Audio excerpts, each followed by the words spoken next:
programa NET Educação de hoje, o poeta e escritor Fabrício Carpinejar, um especialista em mediação, falam sobre como os pais e as escolas podem ajudar as crianças a enfrentarem a questão do divórcio. Eu sofri muito como filho de pais separados, porque sou da primeira geração do divórcio, a segunda geração do divórcio, ou seja, quando o divórcio era um estigma na escola. Fomos conhecer ainda o CECI, o Centro de Educação e Cultura Indígena, que fica em uma aldeia da tribo Guarani. A gente trabalha especificamente a questão do respeito com tudo que eles vivem, a terra, a floresta, a água. Então a gente tem um planejamento de atividade que é de acordo com as fases da lua, né? E lá a gente não ensina o português nem a escrita, mas a gente faz o trabalho prático.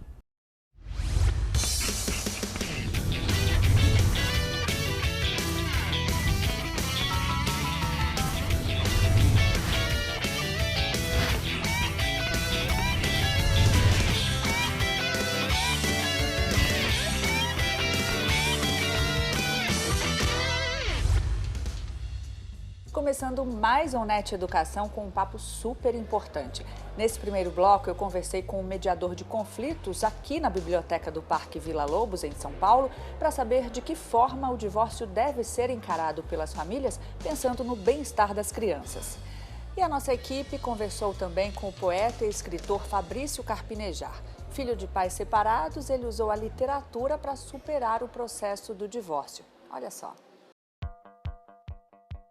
Votupira, o vento doido da esquina, é uma obra do escritor e poeta Fabrício Carpinejar, que tem como eixo a questão da família.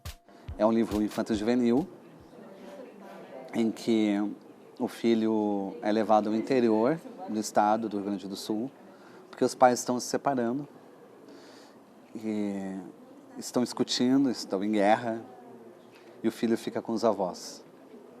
Então tem aquela relação tensa, porque tu sente o silêncio tenso, né? Por algum motivo, são férias forçadas em que tu sabe que, de repente, ao voltar para casa, não haverá mais as figuras bem marcadas de pai ou mãe. Tu vai ficar com a mãe ou com o pai.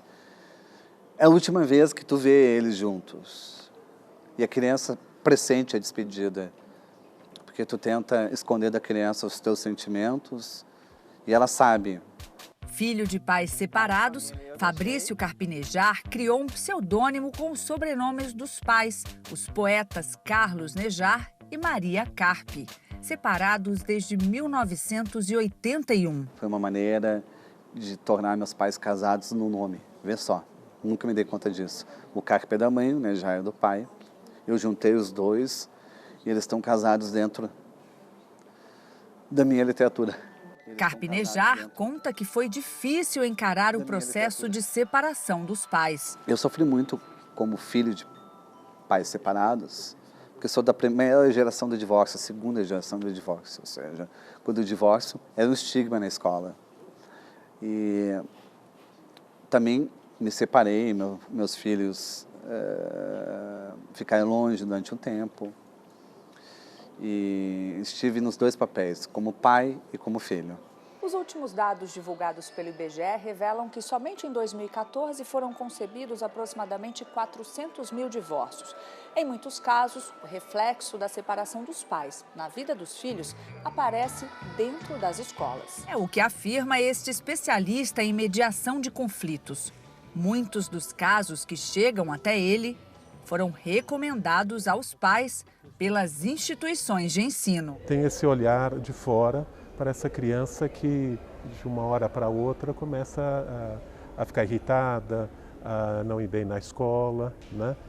Então, em geral, focam na criança, né? Como que a criança fosse o problema, como se ela tivesse algo que fosse dela.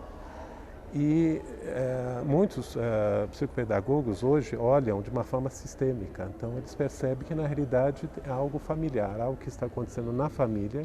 No caso do casal, eles começam a olhar a criança como se a criança fosse o problema, ela estivesse com o problema. Eles não conseguem perceber que a questão que eles têm, as discussões, afetam as crianças. Eu vejo a questão do divórcio um processo.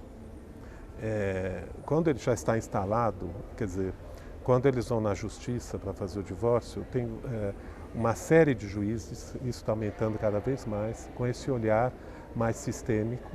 Então, os próprios juízes, antes eles darem porque o juiz é um terceiro que vai ouvir as partes e ele então vai definir a questão da guarda, da partilha. Então, tem juízes hoje que antes dele decidir, ele propõe uma mediação. Isso está acontecendo, a mediação está entrando em várias áreas da nossa sociedade. Então, na questão no judiciário, eu já trabalhei 4 anos no Fórum de Santa Amaro, já tive a oportunidade de mediar questões de divórcio, onde o processo para, o juiz encaminha e nós fazemos um trabalho com o casal. Mas a sua pergunta é importante porque muitos casais vão para a mediação quando a situação não está boa. Estão com discussões, com brigas, ainda não se decidiram se vão separar ou não. Isso eu acho muito importante. Os casais esquecem que têm filhos quando brigam. Esquecem totalmente. Eles entram numa tal doença de resolver uma ansiedade que a criança acaba sendo testemunha do fim do amor. O que eles precisam ver é que pode não ter mais a relação marital, mas eles continuam sendo os pais dessa criança, né? Então, para mim tem muito esse depois. Como que a gente pode olhar esse depois também, né? Que os pais possam fazer combinados de guarda, de visitas, né? Que a criança vai percebendo, né? Que ela continua tendo o pai, continua tendo a mãe, né? Então isso é muito importante e é isso, não é nenhum crime a separação, não há problema nenhum, é como lidar com isso. E talvez seja o maior crime confundir a criança como tapada. Tem que esperar crescer para que ela possa saber. Não. A criança tem que saber desde pequena, para amadurecer junto com o assunto. Porque senão ela fica castrada e ela pensa que ela não é capaz de cuidar dos sentimentos da casa, os próprios sentimentos. É tão ruim quando a mãe está chorando e tu vai perguntar para ela, tu é pequena, e vai perguntar para ela o que houve e ela disse nada, não estou chorando. Tu vê que ela está chorando. Ou seja, ela mente. Parece que tu tem vergonha das tuas emoções ou da verdade. Com isso, a criança aprende a mentir também.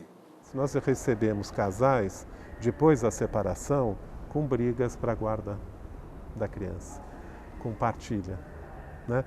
Com um do casal que vai viajar, vai para a Europa, quer levar o filho, o outro não quer deixar. Então, não é que termina com o divórcio. Está assinado e terminou. A vida continua. A gente trabalha muito com o interesse em comum. Então, se eles estão discutindo problemas em relação à educação da criança, né? Ou já na separação à guarda, a gente vai pelo interesse comum. E estamos entendendo que o que vocês estão discutindo é o bem-estar da criança, não é isso? Então vamos trabalhar todos em função da criança.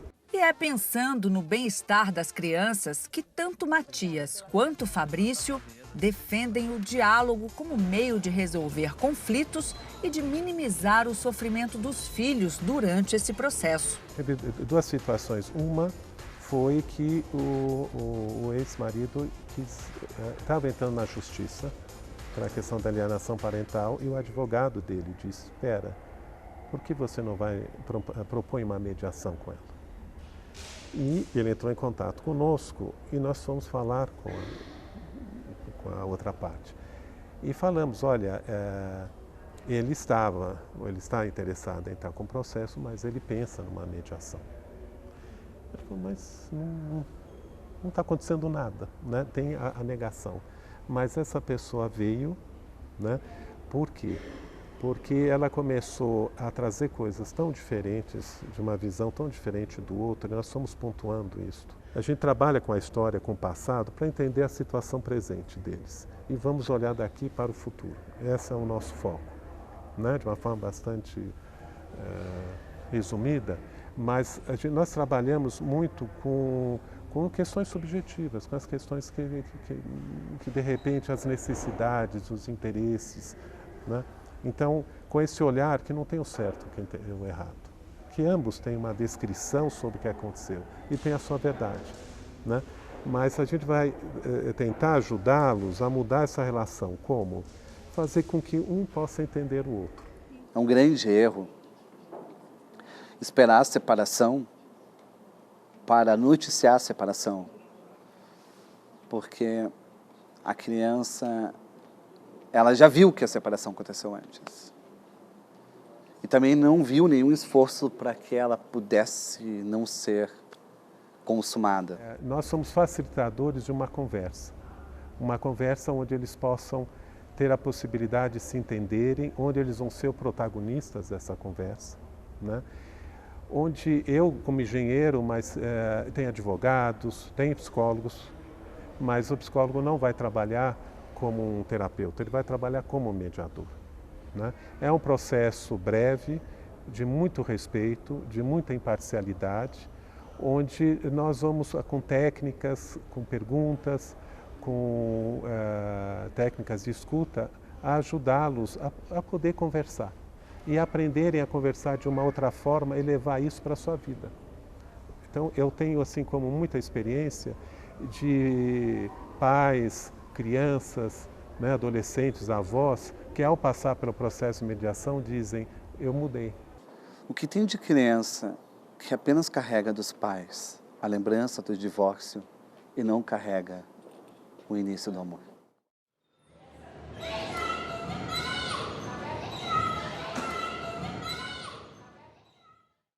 Tá, então, um assunto muito importante, sério e bastante delicado. Mas fica o alerta para os pais, para toda a família, para a comunidade escolar, justamente para usar cada vez mais o diálogo para lidar com esse processo de divórcio para as crianças aí, que é tão complicado e tem que ser tratado com muita atenção. No próximo bloco, você vai conhecer o Centro de Educação e Cultura Indígena, que fica no Pico do Jaraguá, na capital paulista. Uma iniciativa dos próprios índios em parceria com a Prefeitura de São Paulo, que completou 10 anos. E não deixe de acessar o portal neteducação.com.br e também de visitar a nossa página no Facebook. Voltamos já!